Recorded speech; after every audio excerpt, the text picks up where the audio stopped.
ಸಿಂಹರಾಶಿ, ಸಾಯಂಕಾಲದ ಹೊತ್ತಿಗೆ ನಿಮಗೆ ಸಿಹಿ ಸುದ್ದಿ ಬರ್ತಕ್ಕಂತಹ ಸಾಧ್ಯತೆ.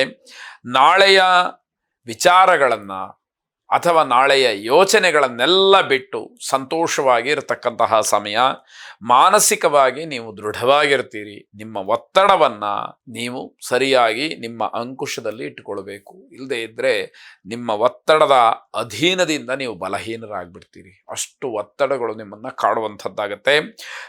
ಕಠಿಣ ಪರಿಶ್ರಮಕ್ಕೆ ತಕ್ಕ ಪ್ರತಿಫಲವನ್ನು ನೀವು ಬೇಕೇ ಬೇಕು ಅಂತ ಹೇಳಿ ಪಡ್ಕೊಳ್ಳುವಂತಹ ನಿಟ್ಟಿನಲ್ಲಿ ಒದ್ದಾಡ್ತೀರಿ ಅಂತ ಹೇಳಬೇಕು.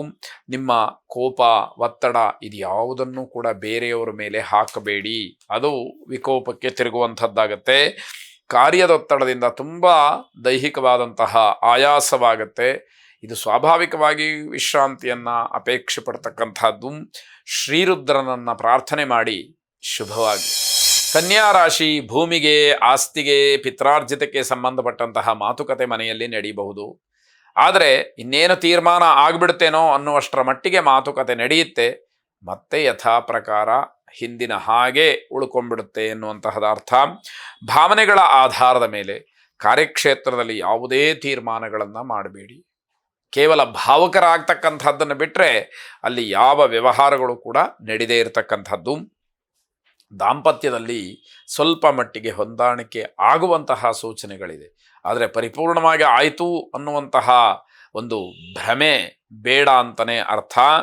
ಒಡ ಹುಟ್ಟಿದವರ ಜೊತೆಯಲ್ಲಿ ನಿಮ್ಮ ಬಾಂಧವ್ಯ ಚೆನ್ನಾಗಿರುತ್ತೆ, ಆದರೆ ಅದನ್ನು ಹಾಗೆ ಉಳಿಸ್ಕೊಳ್ಬೇಕು. ಯಾವುದೋ ಒಂದು ಮಾತನ್ನು ಆಡ್ಬಿಟ್ಟು ಎಲ್ಲವನ್ನು ಕೂಡ ಹಾಳು ಮಾಡ್ಕೊಳ್ತೀರಿ. ನೆರೆಹೊರೆಯವರ ಜೊತೆಯಲ್ಲಿ ಯಾವುದೇ ಕಾರಣಕ್ಕೂ ಜಗಳವನ್ನು ಮಾಡ್ಕೊಳ್ಬೇಡಿ. ಧಾರ್ಮಿಕ ಭಾವನೆಗಳಿಂದ ನಿಮ್ಮ ಕೆಲಸ ಕಾರ್ಯಗಳಿಗೆ ಸಹಕಾರಿ ಆಗ್ತಕ್ಕಂಥದ್ದಿದೆ. ಆಂಜನೇಯ ಸ್ವಾಮಿಯನ್ನು ವಿಶೇಷವಾಗಿ ಪ್ರಾರ್ಥನೆ ಮಾಡಿ. ಶುಭವಾಗಿ. ತುಲಾರಾಶಿ, ಕಾರ್ಯಕ್ಷೇತ್ರದಲ್ಲಿ ತುಂಬ ಸ್ಪರ್ಧಾತ್ಮಕವಾದಂತಹ ವಾತಾವರಣ ಇರುತ್ತೆ.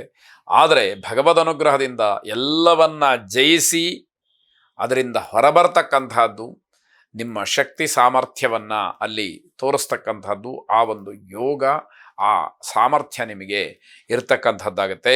ಎಲ್ಲ ಕೆಲಸಗಳನ್ನು ತುಂಬ ಶ್ರದ್ಧೆಯಿಂದ ಮಾಡಿ. ಆದಷ್ಟು ಗೌರವಗಳು ಹೆಚ್ಚಾಗುವಂಥದ್ದು. ಆರೋಗ್ಯದ ಬಗ್ಗೆ ಕಾಳಜಿಯನ್ನು ವಹಿಸಬೇಕು. ನಿಮ್ಮ ಸ್ವಭಾವದ ಬಗ್ಗೆ ಒಂದು ಸಾರಿ ಆತ್ಮಾವಲೋಕನವನ್ನು ಮಾಡಿಕೊಳ್ಳಿ. ನಾನು ನಡೆಕೊಳ್ತಾ ಇರುವಂಥದ್ದು ಸರಿಯಾಗಿದೆಯಾ, ಏನಾದರೂ ಬದಲಾವಣೆಯ ಅಗತ್ಯತೆ ಇದೆಯಾ ಅನ್ನುವಂಥದ್ದು ನಿಮ್ಮ ಗಮನಕ್ಕೆ ಬರಬೇಕಾದಂಥದ್ದು.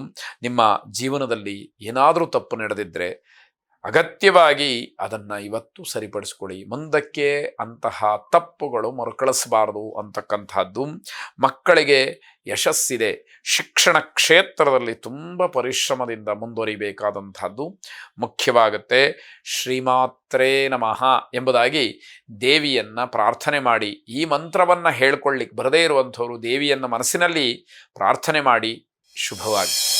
ವೃಶ್ಚಿಕ ರಾಶಿ, ವೈದ್ಯಕೀಯ ಕ್ಷೇತ್ರದಲ್ಲಿ ಕೆಲಸ ಮಾಡ್ತಕ್ಕಂಥವ್ರಿಗೆ ಕಳಂಕ ಬರುವಂತಹ ಸೂಚನೆ ಹೆಚ್ಚಾಗಿದೆ. ಕೆಲಸದ ಮಧ್ಯೆ ಪ್ರತಿಕೂಲ ಇದ್ದರೂ ಕೂಡ ನೀವು ಕೆಲವಷ್ಟು ವಿಚಾರಗಳಲ್ಲಿ ಜಯಶೀಲರಾಗ್ತೀರಿ. ನಿಮ್ಮ ಕೆಲಸದ ಒತ್ತಡ ನಿಮ್ಮನ್ನು ಹಾಗೆ ಮಾಡಬಹುದು. ಆದರೆ ಯೋಗಗಳಿಂದ ನಿಮಗೆ ಅನುಕೂಲವಾಗ್ತಕ್ಕಂಥದ್ದಿದೆ. ಹೆಚ್ಚು ಖರ್ಚಿಗೆ ಅವಕಾಶ ಇರತಕ್ಕಂತಹ ದಿವಸ. ಪೂರ್ವ ನಿಯೋಜನೆಯಂತೆ ಕೆಲಸವನ್ನು ನಿರ್ವಹಿಸಿದರೆ ನೀವು ಜಯವನ್ನು ಹೊಂದ್ತೀರಿ. ಅಂದರೆ ಪ್ಲಾನ್ಡಾಗಿ ಕೆಲಸವನ್ನು ಮಾಡಿದರೆ ಎಲ್ಲವೂ ಕೂಡ ನಿಮಗೆ ಅನುಕೂಲಕರವಾಗುತ್ತೆ. ಸ್ನೇಹಿತರು, ಬಂಧುಗಳಲ್ಲಿ ಪ್ರೀತಿ ಹೆಚ್ಚಾಗ್ತಕ್ಕಂಥದ್ದು. ನಿಮ್ಮ ಕೆಲಸದ ವಿಚಾರದಲ್ಲಿ ಮನೆಯವರ ಮಾರ್ಗದರ್ಶನ, ಅವರ ಸಲಹೆ ಬಹಳ ಮುಖ್ಯವಾಗುತ್ತೆ. ನಾಳೆ ಒಂದು ವೇಳೆ ಏನೇ ವ್ಯತ್ಯಾಸ ಆದರೂ ಕೂಡ ಪರಿಪೂರ್ಣವಾಗಿ ನಿಮ್ಮ ಜೊತೆ ನಿಲ್ತಕ್ಕಂಥವರು ಮನೆಯವರು. ಅದನ್ನು ಮರಿಬಾರದು ಅಂತಕ್ಕಂಥದ್ದು. ಶ್ರೀಕೃಷ್ಣನನ್ನು ಪ್ರಾರ್ಥನೆ ಮಾಡಿ. ಶುಭವಾಗಿ.